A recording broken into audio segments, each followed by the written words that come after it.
Mesmo que estivesse errado, eu diria que está certo. Mas está certo. Antes, eu quero só lembrar que hoje é o dia da Bíblia. Eu quero começar exatamente a mensagem fazendo um encontro entre a Bíblia e o ministério da igreja, e particularmente do Celebrando a Transformação. Então, primeiramente, eu vou pedir que a nossa produção coloque ali um texto que eu li hoje. E coloquei então no meu Instagram, está ali. É produzido por um autor chamado Erasmo Braga. Além de ser uma rua aqui na cidade do Rio de Janeiro, era um pastor presbiteriano que teve um destaque significativo na sociedade brasileira como um educador, respeitado como um grande educador no Brasil.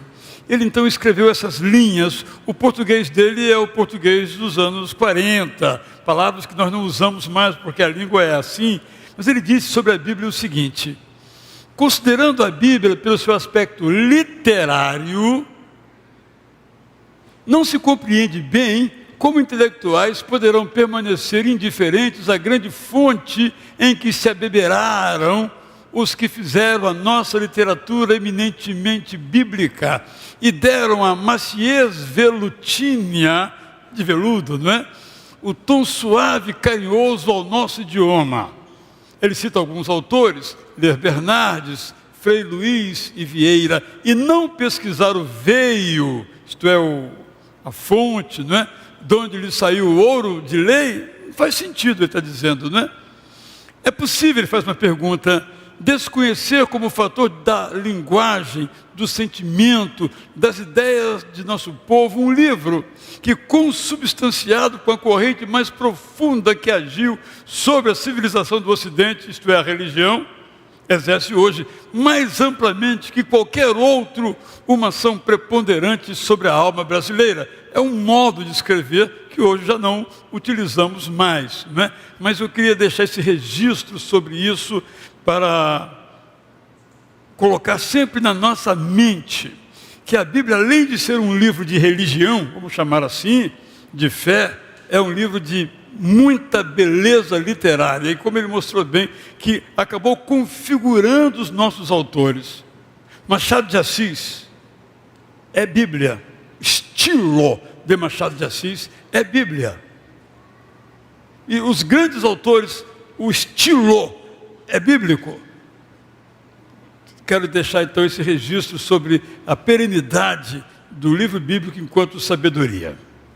Em segundo, vamos ver uma pequena manifestação dos nossos gideões internacionais que têm se destacado no Brasil, no mundo e no Brasil em particular. Em nossa igreja também temos vários deles aqui na distribuição da Bíblia. Vejamos então.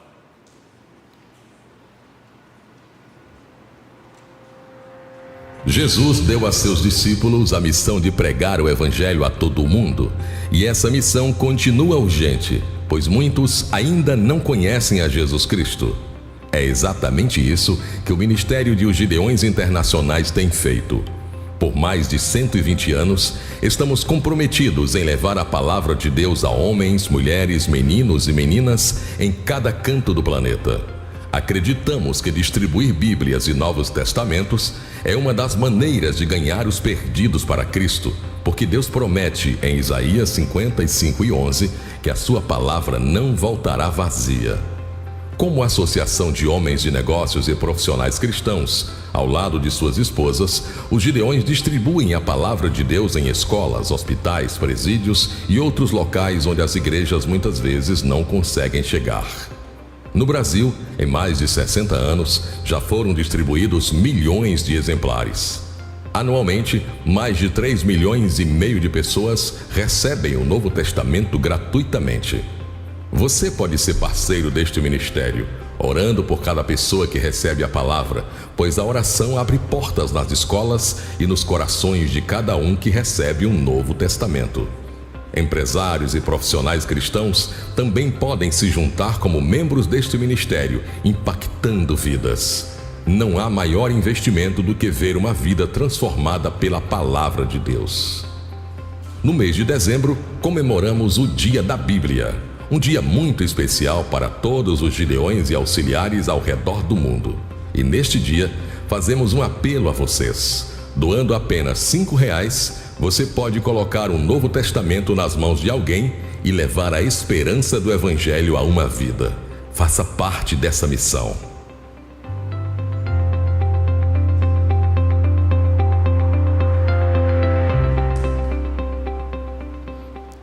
Coloquei nesse momento agora porque quando nós lemos a Bíblia toda, e muitos aqui já a leram, nós vamos vendo que a Bíblia é como se fosse um romance. A Bíblia tem um enredo. Aparentemente os livros são soltos. Até mesmo alguns capítulos do mesmo livro parece que não tem relação um com o outro. Mas é uma visão superficial. Quando nós nos aprofundamos, nós vamos observando que a Bíblia tem um enredo.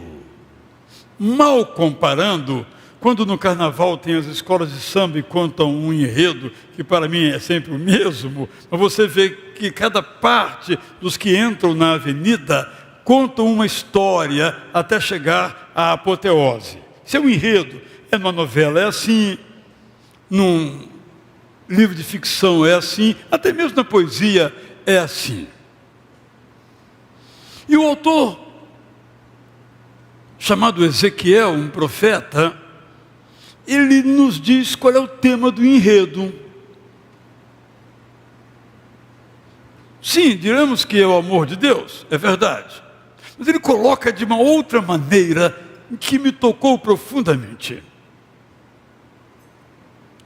64 vezes há a seguinte expressão na Bíblia: e então reconhecerão que eu sou o Deus eterno.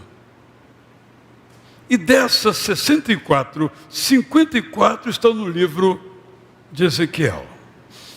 E eu fiquei pensando o que significa, ao final de muitas sessões, de muitos comentários, de muitas profecias, de muitas histórias, de muitas visões, elas terminarem com essa espécie de estribilho ou de refrão. E saberão então que eu sou o Deus eterno. Ouvindo os testemunhos aqui, não foi exatamente isso que nós ouvimos? Milagres, transformações, recuperações. A Bíblia é a história de que Ele é o Deus eterno e Ele faz. É por isso que muitas vezes ao longo da Bíblia há uma recordação de quando o povo passou pelo Mar Vermelho. A história do Mar Vermelho é uma espécie de história emblemática, que nós poderíamos chamar assim: existe o impossível? A história do Mar Vermelho diz que não. Jesus disse, não é? O que é impossível para os homens não é impossível para Deus. Imagine você ali no deserto, só tendo um mar pela frente para onde não pode caminhar, e olhando para trás a poeira levantando dos egípcios muito bem armados, velozes e sanguinários. Qual será o seu fim? Qual será o seu fim se o seu pâncreas não funciona? Qual será o seu fim se as feridas que você recebeu ainda marcam profundamente o seu corpo? Qual será o seu fim? Então o mar se abre. A Bíblia toda, portanto, é a história de que o Deus eterno é o nosso Deus. Quando Jesus então começou a pregar, eu me lembrei disso hoje, pensando um pouquinho na Síria, onde Jesus é muito pouco reconhecido. E agora de novo envolto numa conflagração terrível, que não sabemos como terminará, se o ruim ficará pior, nós não sabemos. Mas me lembrei disso porque ao tempo de Jesus, as forças que dominavam o mundo, podemos fazer uma comparação, se assemelhavam a que hoje vive a Síria. O Império Romano. O Império Romano não dava a ninguém, exceto ao seu cidadão, nenhum direito. Nenhum direito. A única felicidade de um povo conquistado era ser escravo. Porque ou ele morria, ou era escravo. Quando nós olhamos para os ouvintes do sermão de Jesus, o chamado maravilhoso sermão da montanha ou do monte, aquelas pessoas não tinham a menor esperança. A mínima esperança. Quando a gente ouve, por exemplo, a família de Jesus fugindo para o Egito, pensamos que foi uma coisa tranquila, mas não, porque todo o caminho, todas as estradas eram vigiados pelos centuriões romanos. Jesus chegou até o Egito, atravessou a fronteira, digamos assim, porque o Deus eterno que o livrou da morte nas mãos de Herodes, fez com que isso acontecesse, porque o normal seria toda a família ser trucidada no meio do caminho, porque é assim que agia o Império Romano. O medo, o pavor, era o modo de aqueles ouvintes de Jesus, era o modo com que eles viviam. É por isso que o Sermão do Monte tem essa característica tão revolucionária. Então Jesus, quando as pessoas começam a vir de todas as suas condições, eu imagino que alguns vieram carregando suas muletas, doenças físicas. Imagino que alguns vieram trazendo os abusos que sofreram nas suas famílias, nas autoridades do seu vilarejo, dos soldados romanos que abusavam das mulheres como se fosse um direito deles. Aí Jesus, apenas e tão somente, olha, porque ele fazia isso primeiro, olhava o seu, vamos chamar de auditório. Quem são as pessoas que estão aqui? Quais são as suas dificuldades? Quais são as suas necessidades? O que é que vai tocar o coração? Jesus é o mestre da comunicação. Centenas de pessoas, Mateus capítulo 5, vinham procurar por Jesus. Num certo dia, ao vê-las chegando, eu imagino assim, tem um profeta em Cafarnaum. Ele faz milagres. Estou precisando. Eu imagino o boato correndo. Tem um pregador em Cafarnaum. Ele diz coisas maravilhosas que nós nunca ouvimos. Tem um rabino diferente em Cafarnaum. E ele mostra amor, não a lei, a todos que o procuram. Vamos para lá. Eu imagino que era uma espécie de procissão desorganizada, em que as pessoas vinham correndo, correndo, correndo, e se aglomeraram entre o mar e o monte. Num certo dia, ao vê-las chegando, Jesus subiu a um monte, ali se sentou. Depois que as pessoas se aproximaram, ele se pôs a ensinar, pregando o sermão que se segue. Os que dependem de Deus são felizes, porque o céu está garantido para ele. Eu fico imaginando, eu ali, por exemplo, como alguém que não tem ninguém por mim, só sou eu nas minhas lutas, nas minhas dores, nas minhas dificuldades, nos abusos sofridos, eu só dependo de Deus. E agora ele me diz que eu sou feliz, que o céu, eu que nunca ganhei nada, está garantido para mim.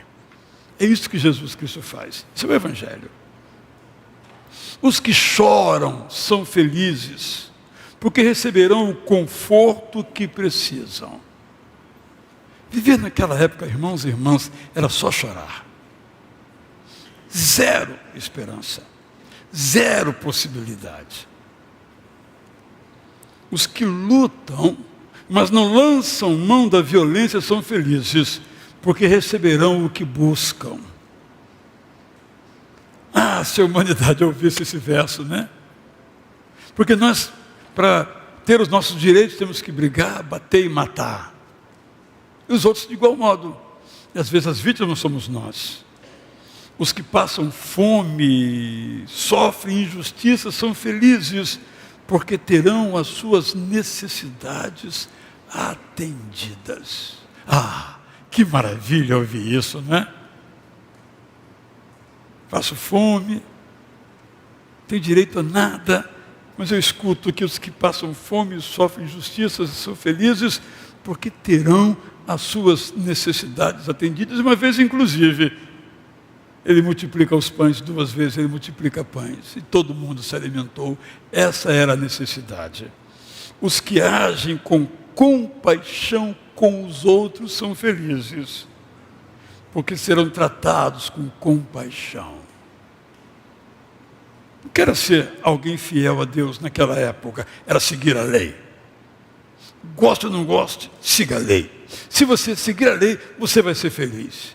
Ele diz: os que agem com compaixão, os que preservam puros os seus corações, sem ódio do Império Romano, sem ódio de Herodes, sem ódio de Pilatos. Como ouvimos aqui, sem ódio daqueles que abusaram de nós.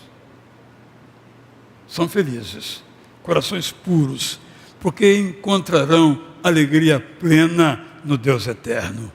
Os que promovem a paz são felizes, porque serão reconhecidos como filhos amados de Deus. Esse negócio de paz não dá ibope, entende? Esse negócio de paz não dá seguidor no Instagram, entende?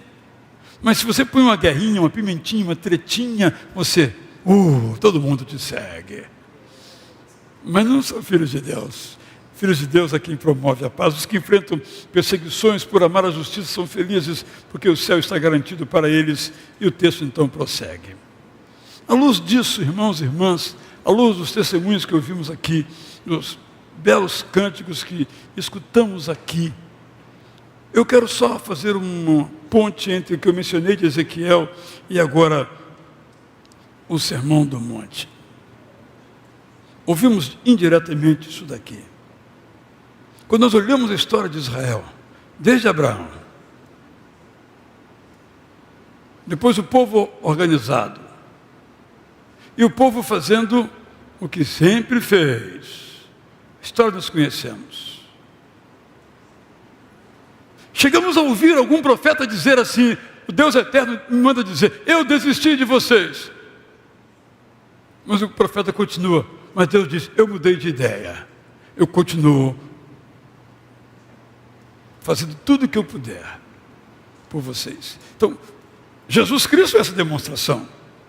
Toda a história é Deus em busca do povo, dizendo, se eu não desisto de vocês, vocês também não podem desistir de vocês. E essa é a mensagem do Celebrando. Porque nos dizem algumas mentiras ao longo da vida. Nos testemunhos ouvimos isso, que nós não temos valor, que nós não vamos conseguir. As mentiras são poderosas. Eu quero mencionar uma agora, que não foi dita aqui, mas foi lembrada aqui indiretamente. Não posso dar detalhes, embora seja um fato de outro país, mas eu não posso dar detalhes. Eu me lembrei exatamente dessa história por causa daquilo que eu ouvi aqui. Uma pessoa de meus relacionamentos há muitos anos, temos uma amizade, trabalhamos juntos durante alguns anos, depois migrou para um outro país, me mandou uma mensagem e eu não vi. Há alguns meses me mandou uma mensagem, mas eu não vi. E depois ela mandou uma outra, esqueceu de mim. Aí eu fui olhar a mensagem anterior. E ela estava então com câncer no pâncreas. E aí eu telefonei para ela. Aniversariante não merece mensagem, merece um telefonema. E, se possível, um abraço. Uma pessoa doente não merece uma mensagem, mas um telefonema. Estava longe, foi o que eu fiz. Ela me contou a história, mas ela me disse algo que me deixou muito triste. Além da enfermidade dela, que ela está vencendo, ela disse assim: a mentira. Israel, como é que isso pôde acontecer comigo? Palavras dela: eu sou uma serva fiel do Senhor. Eu sou dizimista e ofertante. Como é que isso foi acontecer comigo? Ela aprendeu uma teologia errada. Foi dito isso aqui, né? Às vezes na igreja sofremos mais ainda, porque nos colocam teologias erradas.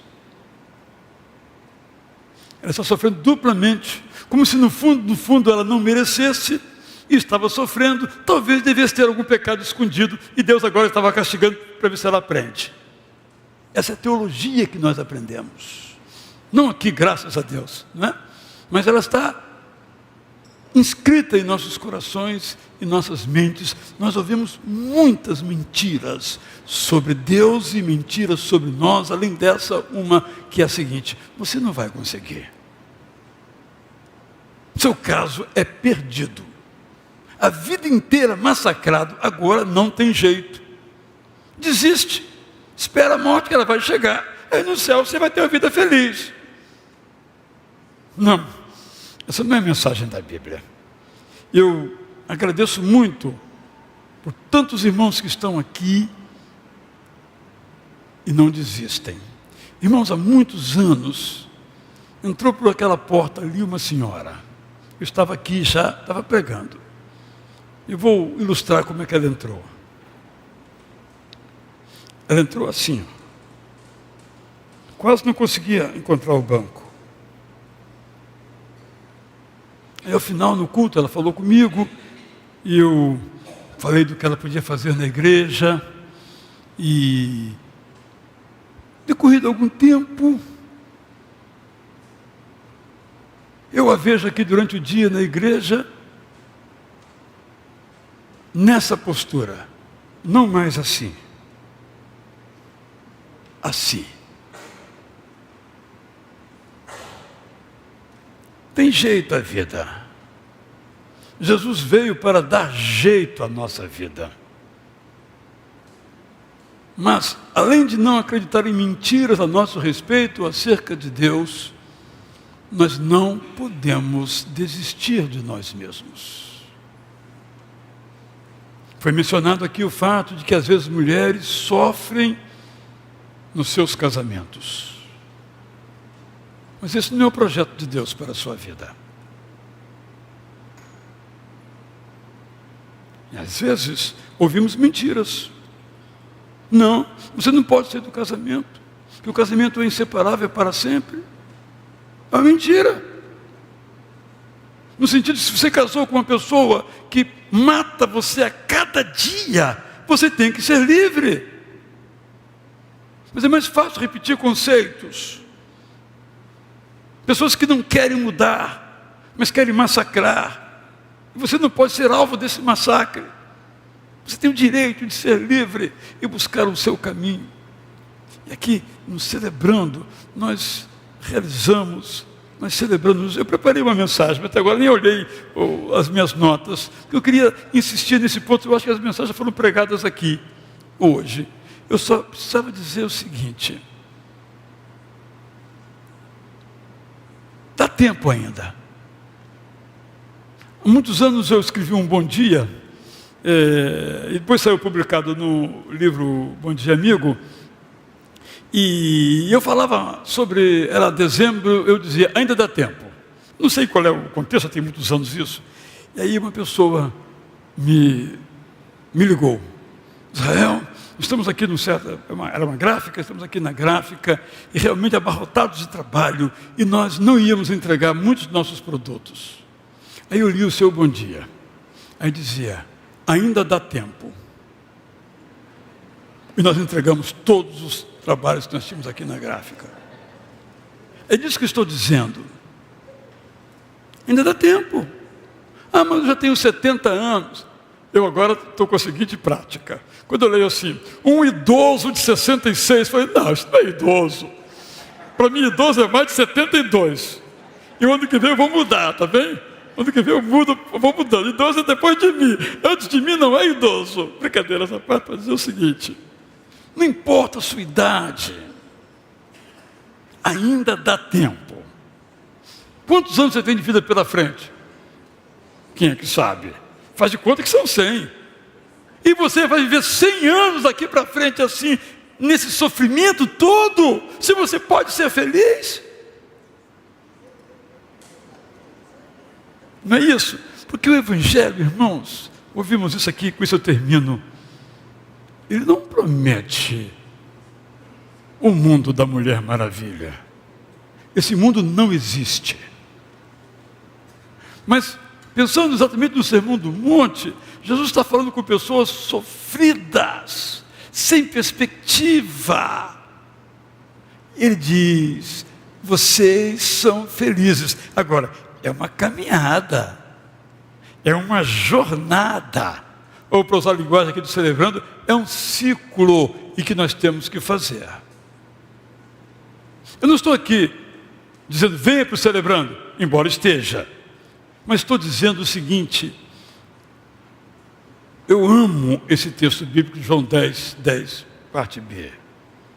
Eu vim para que vocês tenham vida, e vida transbordante. Sim, mas eu fui machucado, eu fui abusado, eu fui magoado, eu não tenho emprego, eu tenho depressão. Não, então não é para você, certo? O Evangelho não seria para ninguém, né? Porque todo mundo tem um probleminha aí, né? Quem de nós já não foi ferido? Quem de nós não foi ou está sendo injustiçado?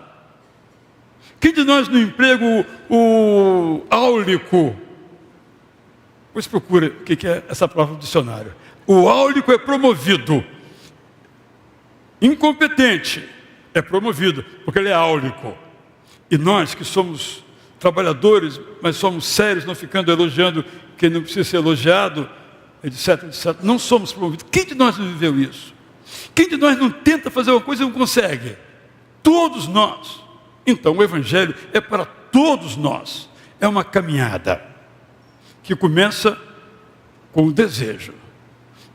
Não tenho mais. Eu até tinha um desejo, entende? Mas nada dá certo. Eu acho que isso não é para mim. Esse negócio de João 10b, de vida transbordante, não é para mim. Eu acho que Deus não me deu essa bênção de ser feliz. Eu tenho que aguentar o meu karma, o meu fardo, a minha cruz. Isso não está na Bíblia. Ninguém tem que aguentar nada. Porque o fardo de Jesus é leve. Então o que o Evangelho promete não é um mundo de 1000 maravilhas, mas um mundo de realizações, de alegria, dos que fazem a sua vida na companhia de Jesus. Lutas, lágrimas, dores, lutos, todos sofreremos. Mas essas coisas, não nos dizem como viver. É Jesus que nos diz como é que nós vivemos. Desejo, querido irmão, querida irmã, que ao longo do próximo ano, claro, cada um de nós tem a sua existência, alguns temos muito mais realizações do que frustrações, muito mais alegria do que tristezas, mas alguns de nós, isso é o contrário. Que você diga então, o Sermão do Monte é para mim, essas bênçãos são para mim, usar a linguagem popular, e eu vou buscá-las, são para mim, eu quero para a minha vida. Por isso o Evangelho é extraordinário. O Evangelho é realmente uma coisa, não tem adjetivo. É do nada para o tudo, em meio às lutas e lides. Essa é a alegria da vida cristã. Me alegro muito por ser recebido por Jesus, como dito aqui toda hora, como um filho amado de Deus. Isso é tudo. O resto é apenas o resto. Há uma vida linda pela frente. Eu termino com a imagem que eu gosto quando nós implantamos, celebrando aqui. Eu preguei um sermão há muitos anos, portanto, que eu acho que é o moto da vida de Moisés e deve ser o moto da nossa vida. Quando a sarça começou a queimar, ele disse: eu vou lá ver o que é isso. Você já imaginou se o Moisés olhasse aquela sarça? Isso não é para mim, não está falando comigo, não estou nem aí por isso. Você nunca nem ouviria falar de Moisés. Mas ele diz: eu quero ver o que está acontecendo. E antes que ele chegue, ele escuta: a terra em que você está é terra santa, tire as sandálias. E ali começa uma nova vida para Moisés. A busca o levou a nova vida. Busque, e uma nova vida está disponível em Jesus para todos nós. Vamos cantar então? Depois eu